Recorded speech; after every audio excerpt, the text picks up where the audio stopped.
Hi,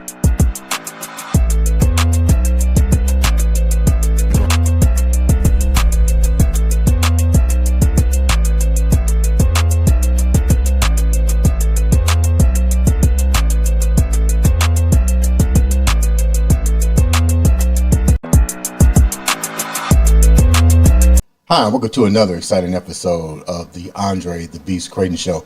Today we're going to talk about the importance of consciousness, musical vibration, and really taking control of your destiny and sending a message, an individual message, because we all have our own message to the universe or to society that we want to impact.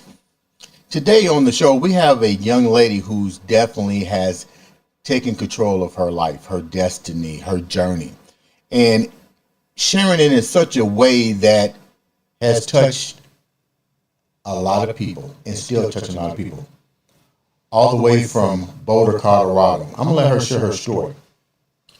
But her name is very beautiful, and she's going to also tell us how she came up with this name. I'm going to call her what I think she should always be called. Love Light. Welcome to the show, Miss Love Light. Andre The Beast, it's such a blessing to be here. I've been looking forward to the show for months now, and I'm so happy to be here. Thank you so much. So first start out and tell us what that full name is and how that name actually came about. Of course. So my full name is Bethy Love Light forever. That's my last name. So I often do go by Love Light. It can also be pronounced Be Thy Love Light forever, which is the message of my music, which is what we're here to talk about today, is conscious elevating music. And so I am a divinely inspired and cosmically attuned musician. And we're going to talk today about what that really means. Yeah. But this name, which came about when I finally got what I would consider radiantly healthy after years of anxiety and depression and skin issues and so many things. And finally, after so much tracking and tracing of myself and realizing I have the power to heal myself with the help of source, creation, the creatrix matrix, that's when this music started, and that's when my name changed. And for me, it was like a marrying to divine. Let's go back a little bit real quick. Let's go back a little bit, because your journey is like, in order to change your name, I don't know if I can ask what your legal name was at the time, but tell me a little bit about your childhood, because this is a journey. So what was it like growing up for you?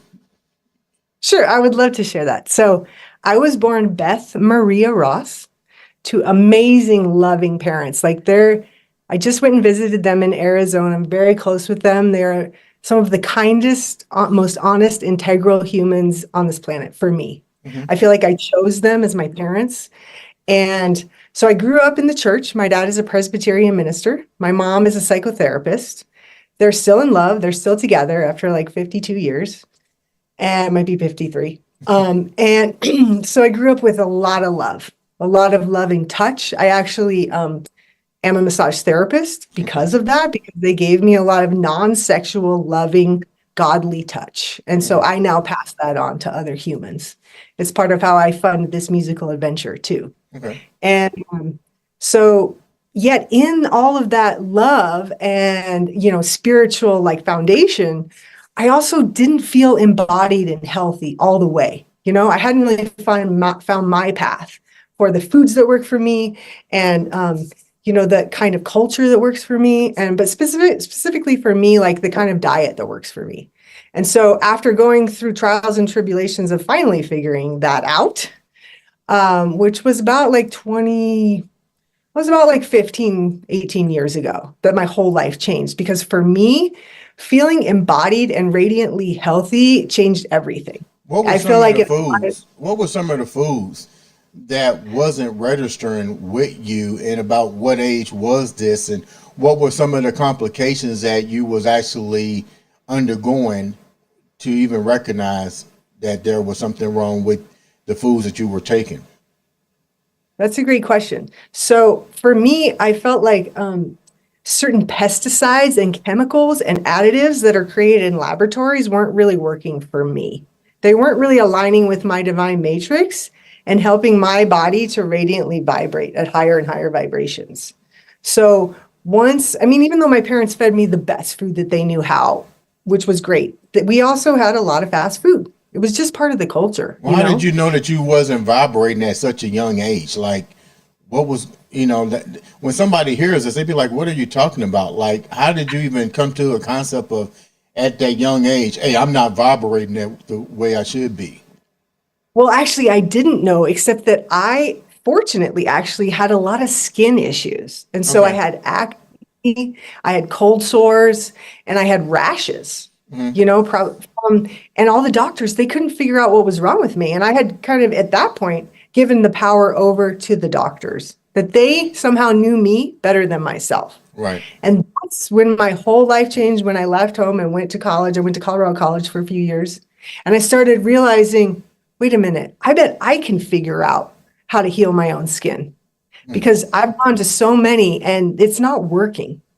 And then I woke up to what I'm putting in my body is coming out my skin. So if I align with organic foods and more fruits and vegetables and organic meats, and I bet that my skin will start to get better. Was that the only issue that you was dealing with is skin?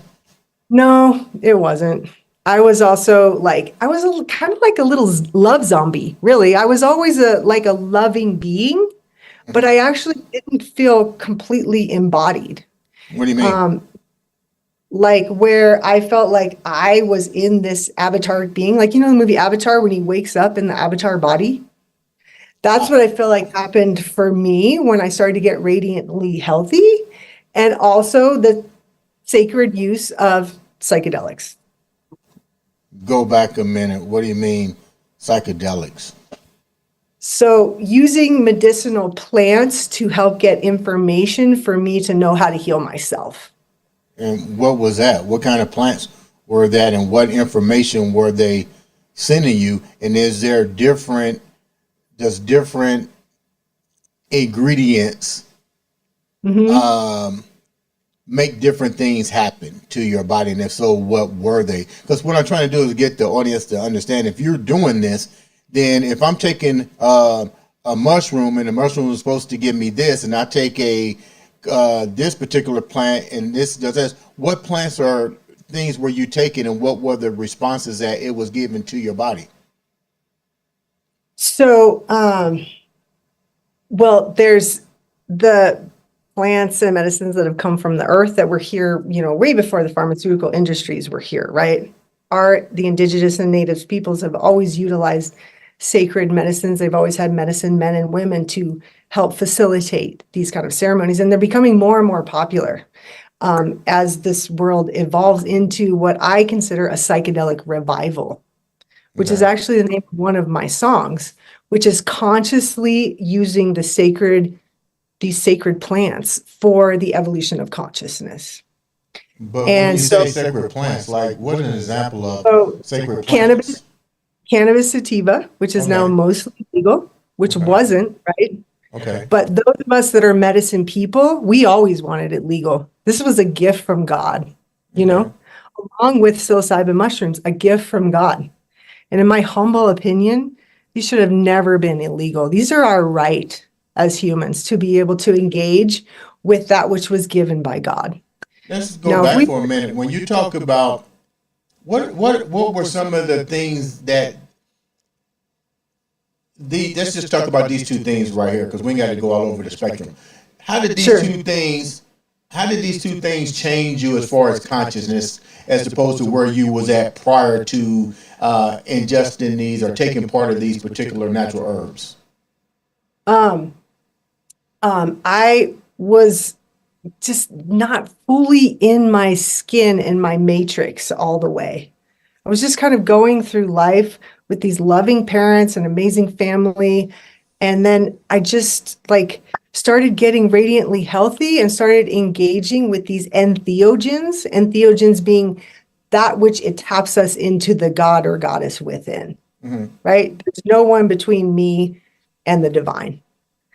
To be able to ask questions and get answers. So utilizing cannabis, psilocybin mushrooms, and also something called MDMA. What's that? which MDMA was created to help couples in counseling. Now, this one did come originally from a plant material, but it is created in a laboratory. But what it is basically a love medicine. It takes you to the heart and just fills you with love and allows you to deal with certain things like trauma in a love state of being. I've never heard of this at all. You never heard of this? How long has this been around, and is it how long has this been? Is it legal? Because we still talking about USA, Yeah, we're still talking about FDA, we're still I talking know. about stuff. Is this illegal stuff? Like if I wanted this love medicine, I can go to my doctor and say I want this, or what? Not yet. Soon. There are studies now being done to be able to help legalize this type of love medicine. But and maybe we shouldn't talk about it anymore. But at the same time, there are groups like that are helping to create this, to make this a legal substance for people to utilize to heal themselves. Before I got to ask one more question with this. I've never heard of it, and our show is designed to educate and empower. And I know the But viewers will be like, okay, what is this? If it's going to, so this is something that's experimental right now. yes, So individuals can go online and research it for themselves, correct? yes, they Okay. can. Are studies, legal studies happening with it, with psychotherapists and psychiatrists in certain scenarios. But as the common people, it is not necessarily legal. Okay. So let's go back to my original question with you was what has changed? What did you see actually change with the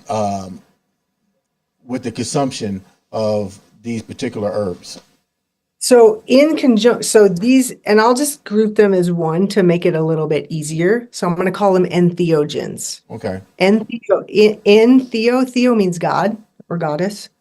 So to go to the God, to the divine within to get the answers that you're looking for, instead of necessarily having a doctor be the God, because they weren't really working for me. So I would set ceremonial space. Now I'm changing my diet. I'm starting to track and trace what things are working for me and what are not. For example, gluten, not really working for me. Milk and dairy, not really working for me. But high vibrational wild foods, vegetables, herbs, high vibrational meat from animals that were raised with love, those are all working for me. So I'm starting to understand what's working and what's not working.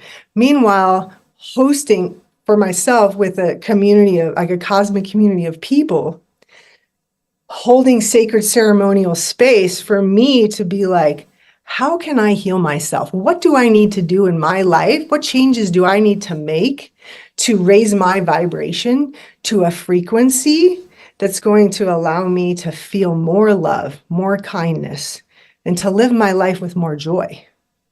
And so I will utilize various entheogens, and I get information. I have visions. I get the information I'm looking for, and then it's my job to implement that in my life. So And that's called, when you first had your first experience with this, what was the signals that you was given? the first one was increased presence.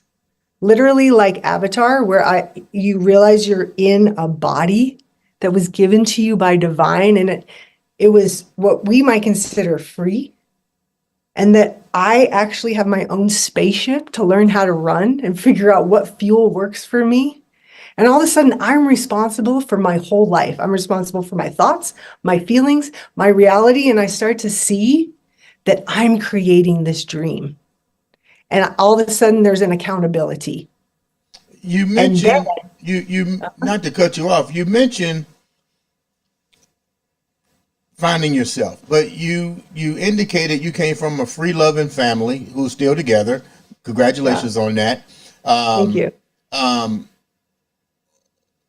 it's almost like changing the whole spaceship now. So it's almost like what part of your family values transferred over to this new you? And then the second part of that question was, doesn't that somehow debunk a lot of stuff that maybe your father was saying? Because you said he was a preacher, right? So how did they accept what you were doing? Because you don't really jumped off the ship onto a whole new spaceship here. It's true. It's true. And the cool part about my family is literally that they're what you consider Christian, yet they're Jesus followers. And what was Jesus saying? Love one another. You will do more than I have done. That like, geez, it's us. Jesus is a part of us, you know? And so my parents and I are completely together on love one another. Take care of yourself, take care of the children, take care of this planet, and love one another. And so there really isn't any conflict at all. Really? Wow. So Yeah, it's a you say you gave your original name. uh-huh. Mm-hmm. You woke up and you broke the chains pretty I much. broke the chains and took accountability for my life and Why realized why pick this name to start your journey? Because when it comes down to it, first of all, it's all about love for me. Love is the highest vibration and frequency that I know of on this planet. There might be a higher one somewhere else, but it's the highest vibration. When I come in contact with others that have devoted themselves to love, I feel uplifted. I feel uplifted. So there's that. And then there's the light, which is not light or dark, black or white. It's the light from the sun. Mm-hmm. I am a sun worshiper to the T. I just was outside before our show, putting my bare feet on the ground, and I lift my shirt up to the sun and I say, light me up, come into my heart and light me up. Give me the words and the frequency to speak for all of creation. Like, I feel connected to the oneness of all, which is why I changed my name to Bethy Love Light, Bethy Love Light. Like, it reminds me, every time someone says my name, it reminds me of what I'm doing here. Mm. Like, I didn't choose to have kids this time. I spend a lot of time with kids and I love kids, but it's not really on my ticket because I have Back up. Back Yeah. up. You just said something. You choose not to have kids this round. Yeah. Explain that a little bit. Where are we going with that? Well, because I just wanted to say that I have another job and a journey to create high vibe, consciously created music, Mm-hmm. which for me is beyond a full-time job. And raising children to me is beyond a full-time job. And for me, as much as I love children and I spend a lot of time with them, it's just for me to do that and do the work I need to do musically would be just too much for me. So I've chosen as a 48-year-old, that I'm just coming into the height of my music career now, that I have so many kids. I have nieces and nephews and tribal kids, and I have so many kids that I can imprint, a conscious, loving information and wisdom to, that I didn't necessarily need to have my own, And I have an adopted brother and sister, interracially adopted brother and sister. They're older than me. So I'm the first biological kid. And then I have a younger biological brother. But I got from the get-go, What were you we're all doing family. before that? What were you doing before that? What was your occupation before you even got into music? Massage therapy. So And I've been creating shamanic spaces where I offer professional, massage therapy to people. And I realized that it was so many people get off my table. They're like, that's the best massage I've ever had in my life. I feel so worthy. And I'm like, yeah, you should feel worthy. You are a child of God. I hope you feel that after our hour-and-a-half session together. Like, healthy and radiant. Like, what do you need to do in your life that's my main job, is to be a mirror. Now that I've found peace within, which is like where it all starts, peace within, peace with our partners, our family, our children, and community. And so we start here and then we build based on love and trust. Every person in my inner circle is someone that I trust 100%. And I have designed that because I live a life that's drama-free. I construct. And this is my dream connected to your dream, connected to everybody's dream. And I have a desire to create peace throughout the cosmos. That's my desire. And I do think it's possible. But it well, starts right here. But in what my do you do relationship. in what do you do in a situation, because Uh-huh. it appears that you pretty much had a pretty almost a drama free life to begin with, outside of the food. So how much drama has actually Well, been in your life? the all this like I'm just one of those people who my struggles in life came from the inside. Okay. My anxiety, my depression, my suicidal thoughts. Luckily, everything on the outside was protected. So I got to see that the problems in my life were created by me and that I was the one that was going to need to change them. When you And say one of suicidal thoughts, like what part of your life even drug made you go down that thought pattern? well, it's because of the toxins that were in my system, the toxins that were in my mind. I hadn't woken up yet to how amazing this life is because I didn't really feel good. Mm. And now I feel almost every day. And I'm here, I know that I'm here to live my dreams and to make music. And this is my job. I woke up to my highest self. And that's my job now, I feel like, is to inspire others to wake up to our highest self. Like for me, the new, we call people rock stars. And I like to call the new rock stars or star rockers. We live long, healthy lives. We do engage with sacred medicines, but we do it in moderation. Mhm. We don't die at 28 from an overdose in a bathtub. Like, that's not the new conscious musician of the future. We're great examples to the kids. We teach moderation, we teach health, and we do radiate at high frequencies and create epic music, but we become great examples for humanity. And What are that's what are some of the mhm. feed what are some of the negative feedbacks that you're getting from people? Because you just said that you've created your world with non-negativity, but as we talked earlier, negativity is always going to be there. What kind of negativity is trying to enter your space that you have to deal with constantly, or you ask yourself, why is this even an issue?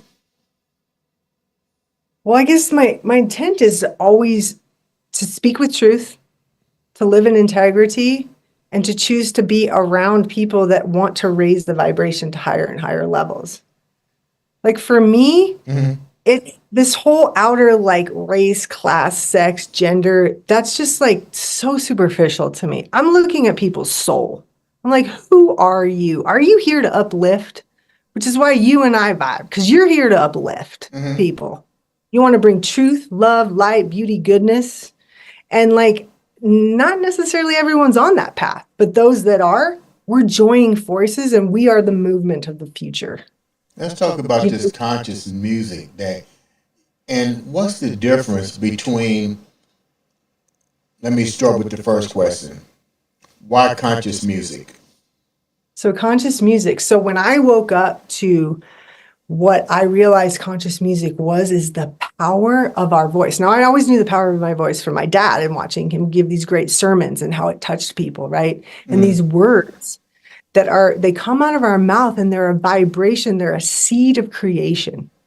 So let's say before you created this show, you probably thought about you wanted to have this show like a long time ago, and then you spoke it, and now it exists, right? Hmm. And so when we want to create in our world, we think it, we speak it, and then there are these seeds and we nourish them into creation.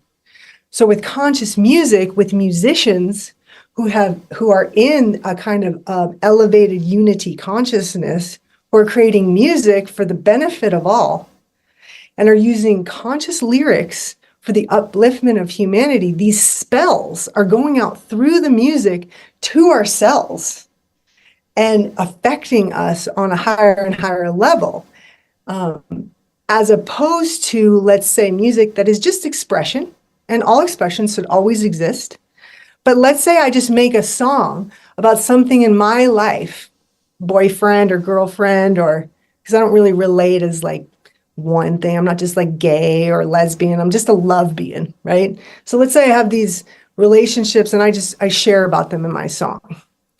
Well, that's okay. That should exist, but that doesn't really uplift me. There's not really a lot of consciousness to the elevation of humanity in that kind of music. So if I go to a concert and it's just like, I crashed my truck and then my dog did this, and then, songs like, I'm gonna push you around. It's like, I'm not gonna push you around. I'm not into dominator mentality. Like, what are these spells that are going out into these vibrations of these songs? And when I woke up to that, I was like, oh, we can transform humanity with positive spells, with lyrics that are seeding creation for what we do want. And we know that as we speak and create the world we want, we start to see it happening, which is, to me, why it's so exciting to wake up in the morning, because I'm like, what am I going to dream up today? I know that I'm a creator and a manifester, and I have power to create. We all do. It's just those of us that have woken up to that reality, and then we realize that we can amplify what we want. We can make wishes come true. So what's the difference between... What's the difference? Because you're talking. This is a whole new genre that is just not been brought to my attention, and I'm glad that you took the time to come on and share it with the viewers. But how does this resonate from Grammy Award winning songs or artists like Beyonce, Jay-Z, the jazz artists? How does this music begin to take presence over something that's been around forever? Sure, that's a great question. So, it's really about tapping into what feeds your soul, like music as medicine, or music as just being like what we might call cool. So I feel like we're redefining what cool is, to like, oh, these are so popular and they're played everywhere, but are they elevating my consciousness? Do they make me feel like I am inspired to live my best life? Or am I just focused on Beyonce as being beautiful and cool and amazing, which she is. But for me, it's about beyond the artist to tapping into source and basically giving all the glory to that which created us, not just the rock star. You mentioned we. So you're not the only artist that's producing this music. What are some of the other artists that you can name that are producing vibrational, empowering music like you're doing yourself? There's actually a local band here called Elephant Revival. They're a bluegrass psychedelic rock band that has all high vibe conscious lyrics. They're actually my friends too.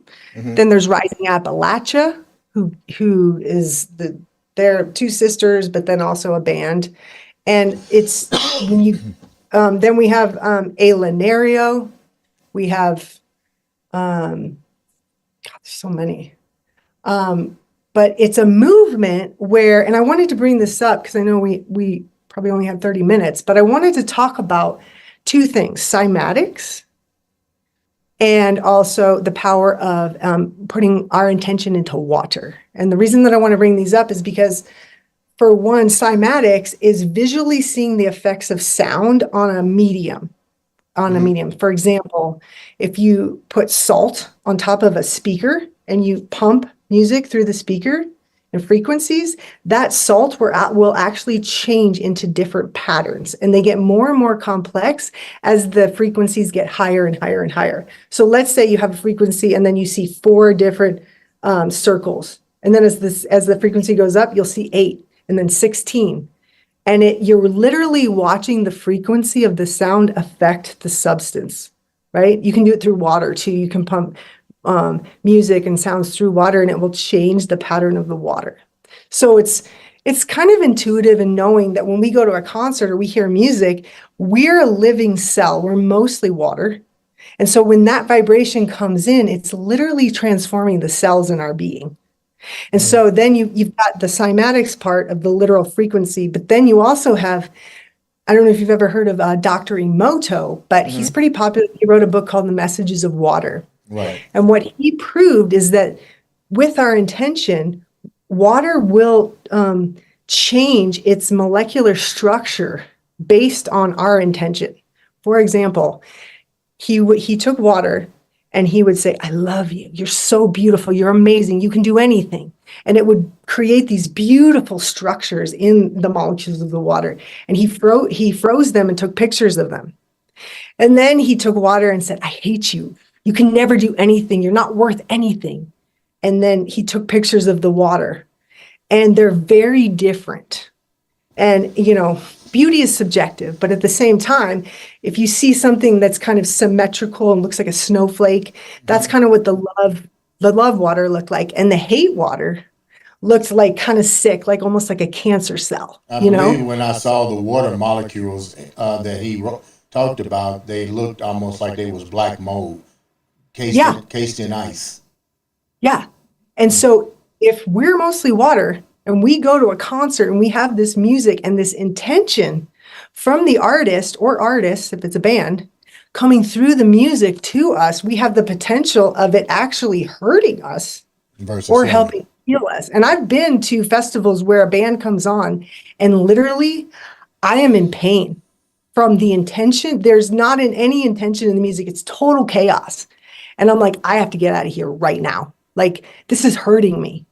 As opposed to an artist that has intentionally created music that's coming into my cellular structure and it's taking me higher than I already am. And I'm a pretty high vibrational being anyway. Right. And I want to go higher, And that's when I know that I've entered a conscious musical space because I trust how I feel, which goes back to, instead of giving the power to doctors, psychotherapists, preachers, all these people, as helpful as they all are, that we become, and this is the movement of the future, that we are the person that knows ourselves the best. Now you mentioned, I didn't mean to cut you off. You mentioned a lot of these bands were around the Colorado area, but how universal is this?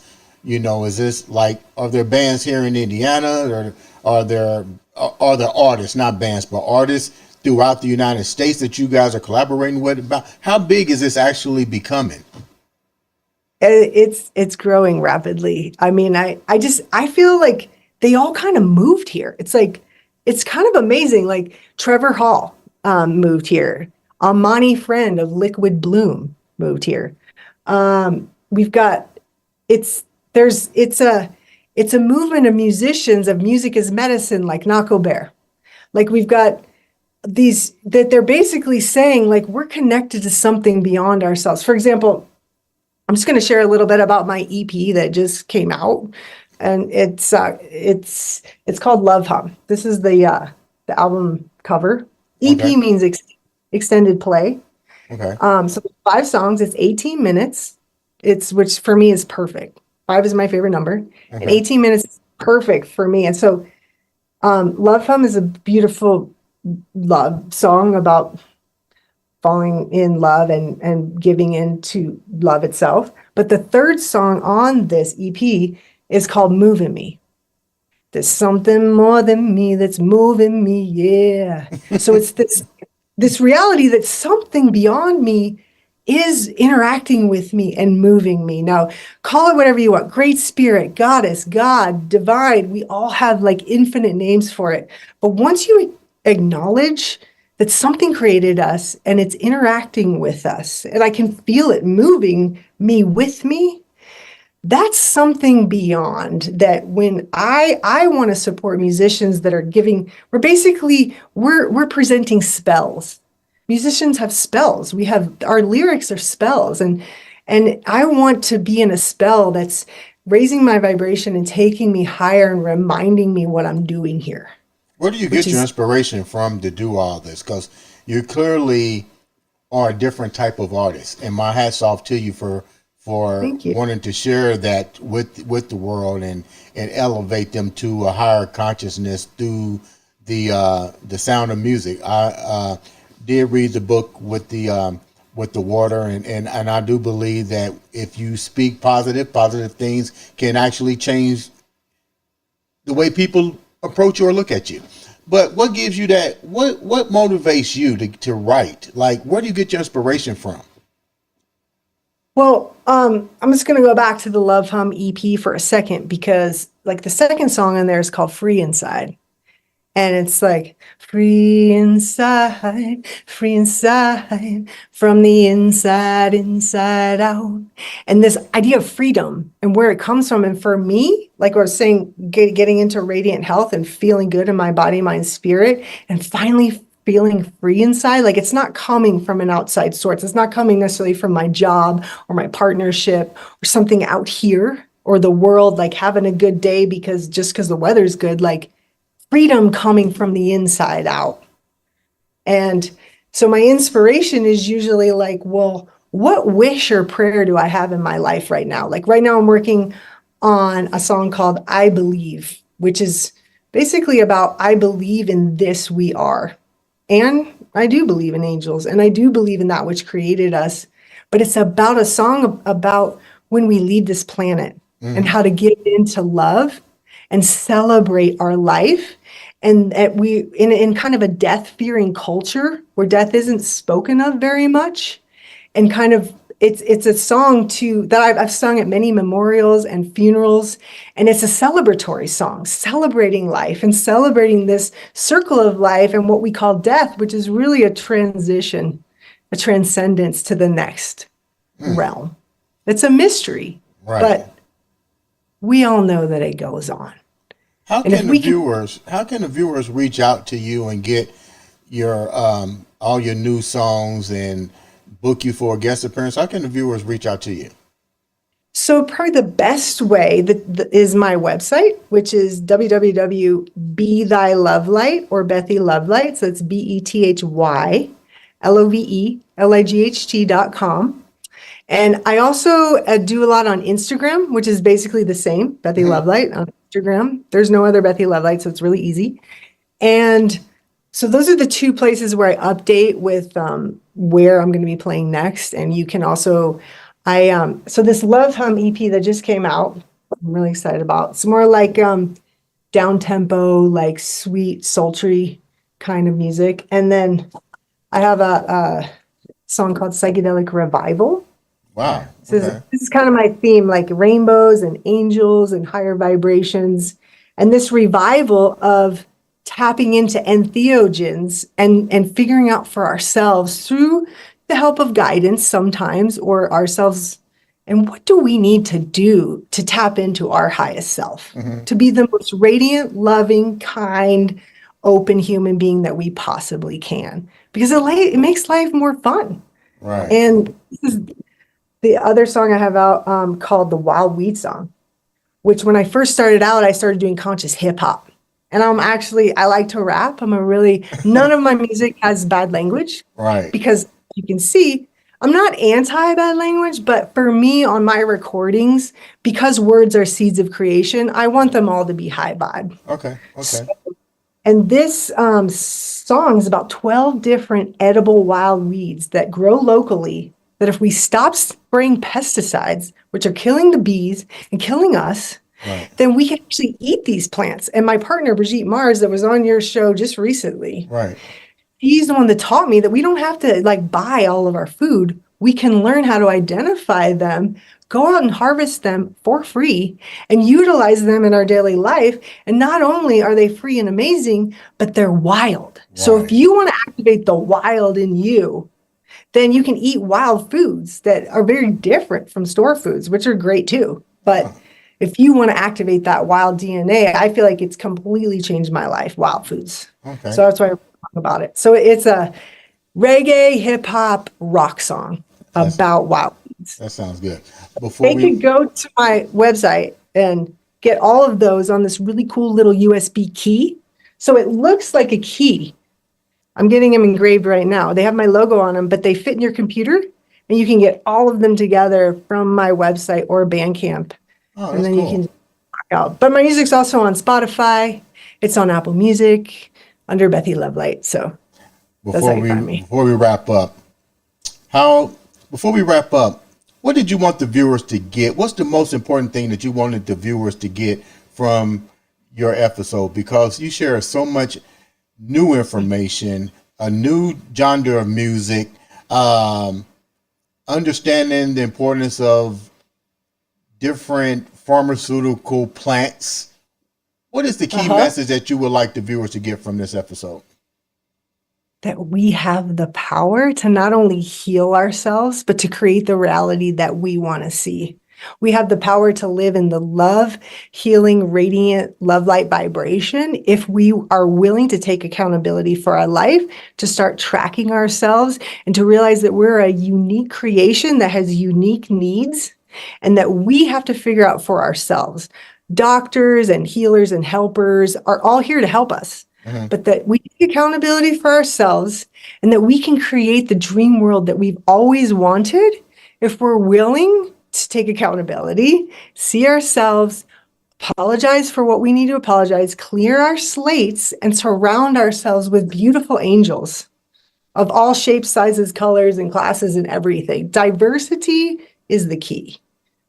Ladies and gentlemen, this has been another exciting episode of the Andre the Beast Crayton Show.